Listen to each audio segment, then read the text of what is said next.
네, 투표 마감까지 이제 4시간이 채 남지 않았습니다. 지금까지의 투표 현황과 또 주요 관심 지역의 상황 등을 정치부 임광빈 기자와 함께 이야기 나눠보도록 하겠습니다. 임 기자 어서 오십시오. 어서 오십시오. 안녕하십니까. 네. 네, 오전 6시부터 시작을 했으니까 이제 딱 8시간이 지났습니다. 네. 현재까지의 투표율이 나왔죠? 네, 그렇습니다. 지금 전국 투표율, 전국 평균 투표율이 46.8%를 기록하고 있습니다. 네. 대체적으로 이제 1시에 이제 사전 투표율이 포함이 되면서 그렇죠. 이제 40%를 넘어섰는데 주로 이제 서울, 인천, 경기의 투표율이 전국 평균보다 조금 낮습니다. 예. 서울이 44.7%를 기록하고 있고 인천 42.2, 경기가 44.1%를 기록하고 있는데 예. 현 시간 기준으로 봤을 때는 인천의 투표율이 42.2%로 가장 낮습니다. 전국 네. 평균에서도 한 4%, 4.8%포인트가 좀 빠지는 편이고요. 가장 높은 지역은 전남 지역으로 58.7%를 기록을 하고 있습니다. 예. 주로 보면은 이번에 이제 그 서울, 인천, 경기 지역 같은 경우는 원래도 이제 사실 전국 평균에 비해서 항상 이제 예년 투표를 비교해 보면 투표율이 네. 좀 낮은 편인데 특히 인천의 경우가 좀 전국적으로 좀 과거의 이력대로 따져 보면 네. 전반적으로 좀 낮은 투표율을 기록을 하고 있습니다. 이 때문에 오후에 지금 이제 나머지 아까 말씀하셨지만 4시간 정도 남은 시간에 투표 참여자들이 얼마나 늘어나느냐 증가폭을 봐서 좀 투표율이 어느 정도 나올지 예측해 볼 수 있을 좀 것 같습니다. 지켜봐야 될 것 같습니다. 그렇습니다. 예. 그 일부 지역에서는 투표율이 낮은 지역들을 좀 보면 예. 이게 사전 투표율도 낮은 지역이 또 투표율이 낮지 않습니까? 이런 좀 이유가 있을까요? 그렇습니다. 뭐 말씀하신 대로 사전 투표율도 낮고 본 투표율도 낮은 지역도 있고요. 또 예. 반대로 지금 아까 뭐 일부 짚어드렸지만 일부 낮은 투표율을 보이는 곳 같은 경우는 사전 투표율이 높았던 곳도 있습니다. 네. 그래서 이제 이미 이제 좀 평가가 좀 엇갈리고 있는데 예, 예. 뭐 제가 이제 정리를 해서 다시 말씀드리면 기존의 사전 투표율이 높았기 때문에 본 투표율이 생각보다 좀 낮은 지역이 있습니다. 예. 그래서 뭐 그런 지역 같은 경우는 대부분 이제 전남이랑 전남이 좀 그랬었죠. 전남 지역 오전엔, 투표율 그렇습니다. 전남 지역 투표율이 굉장히 높았고 또 지금 뭐 광주 같은 경우도 사실 46.7%로 전국 평균보다 좀 0.1%포인트 좀 낮은 편인데 광주 같은 경우 사전 투표율이 23.65%로 굉장히 높았습니다. 예. 높은 지역은 그러니까 사전에 투표를 이미 마쳤기 많이 했기 때문에, 때문에. 본 투표에서는 낮은 경우도 있는데 네. 일부 이제 경기나 인천 지역 같은 경우는 정치적으로 여러 가지 해석들이 나오고 있습니다. 무슨 이유가 있냐면 네. 사전 투표에 앞서서 그 경기 지역 같은 경우 특히 연예인 스캔들 문제가 좀 터지지 않았습니까? 예. 이재명 경기지사 후보 같은 경우 더불어민주당 후보인데 여배우 스캔들이 터지면서 이 문제가 좀 공방을 좀 주고받으면서 유권자들의 관심도를 좀 떨어뜨렸다. 투표에 대한 관심도를 좀 떨어뜨렸다. 이런 지적들도 좀 일부 나오고 있고요. 나머지 지역들 같은 경우도 인천 같은 경우도 이번에 이제 자유한국당 그 정태욱 선대위 대변인이었다가 예. 인천, 부천 지역 주민들을 좀 비하하는 논란이 생기면서 선대위 대변인직을 좀 사퇴하고 물러난 경우가 있었는데 이 부분 때문에도 사실 또 유권자들의 투표소 발길을 좀 돌리겠다 이런 예. 평가들도 나오고 있습니다. 여러 가지 변수가 있지만 꼭 사전 투표율이 낮다고 현재 투표율이 낮다고만 볼 수 있는 건 아니네요. 그렇습니다. 예. 좀 지켜봐야 그럼에도 될- 불구하고 사실 사전 투표율 상당히 높았습니다. 20%를 넘겼는데요. 네. 이번 지방선거 투표율이 그렇기 때문에 60%를 넘길 것이다 이런 전망이 있는데 여기에 대해서는 좀 어떻게 보십니까? 지금 그러니까 원래 같은 경우에 이제 1시 이전에 사전 투표율이 합산되기 전까지만 하면 지난 2014년 투표율보다는 좀 낮았습니다. 네. 사전 투표율이 20%를 넘겼기 때문에 그 부분이 합산된 이후에 지금 증가폭이 좀 높아졌는데 사전 투표율이 1회 지방선거 때 1995년도에 60%를 넘긴 이래로 지금이 7회 지방선거인데 6회 네. 지방선거까지 60%를 넘어본 적이 없습니다. 네. 대부분 투표율이 좀 많이 낮았는데 이번에 이제 60%를 넘지 않을까 기대했던 부분은 앞서 말씀드렸듯이 사전 투표율이 사전 투표를 시행한 이후로 역대 두 번째로 높았습니다. 네. 재작년에 대통령 선거를 할 때 사전 투표율이 26%가 넘었는데 이번에 20%를 넘었기 때문에 이번에 조금 선관위 쪽에서도 투표 열기가 좀 모아진다면 60% 네. 넘지 않을까 기대를 했던 부분이 있습니다. 근데 지금 상황으로 봐서는 오후 그러니까 4시간 정도 지금 투표 시간이 남았는데 그렇죠. 증가폭을 좀 봐야 될 것 같습니다. 얼마나 이제 남은 유권자들이 투표에 참여하느냐 이게 그래프를 보면 계속 올라가는 수치면 60% 넘어설 수도 있을 것 같고 그렇지 못하다면 60%에 근접한 수치에 멈추지 않을까 이런 생각도 해봅니다. 예.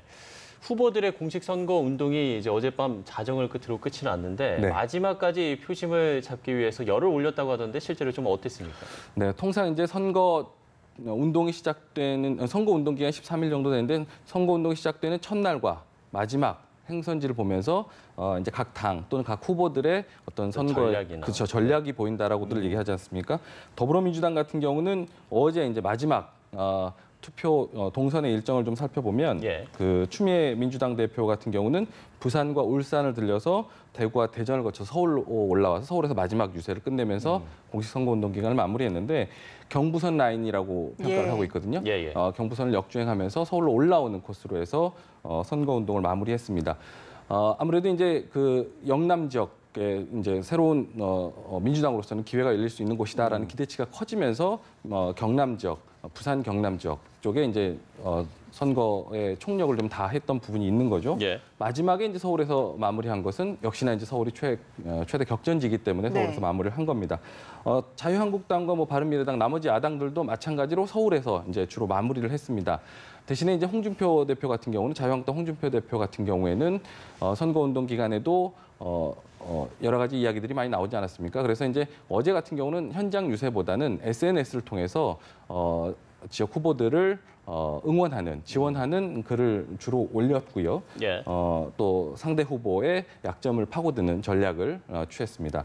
바른미래당 같은 경우는 선거운동 기간 내내 그 지역별 각계 전투 형식으로 각 그 공동 대표들과 원내대표들이 각 지역별로 전담을 해가면서 선거 운동을 펼쳐왔는데 어제 같은 경우도 마찬가지였습니다. 그리고 뭐 정의당이라든지 민주평화당 같은 경우는 호남 지역의 전략을 다 했고요. 정의당 같은 경우도 서울 수도권 위주로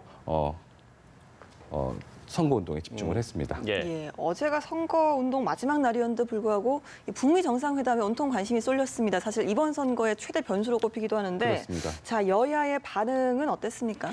일단 어제 나온 그 북미 정상회담 결과를 두고 여러 가지 이제 평가들이 많았습니다. 사실 북미 정상회담 결과가 어떻게 나오느냐에 따라서 지금 현재 그 남북 훈풍의 효과를 좀 보고 있었던 더불어민주당 쪽이 유일해할 수도 있다. 또는 이것이 어떻게 되느냐에 따라서 반전이 될 수도 있다. 이런 평가들이 많이 나왔었는데 어제 이제 북미 정상회담 같은 경우는 뭐 여야의 평가가 엇갈리기는 했지만 크게 예상치를 벗어나지 않은 결과물을 좀 나왔기 때문에 지금 여야 모두 사실 뭐 일부 뭐 환영도 하고 평가를 뭐 우려를 표하기도 했지만 대체적으로 북미 정상회담의 변수는 기존의 표심에 모두 이제 반영이 됐다.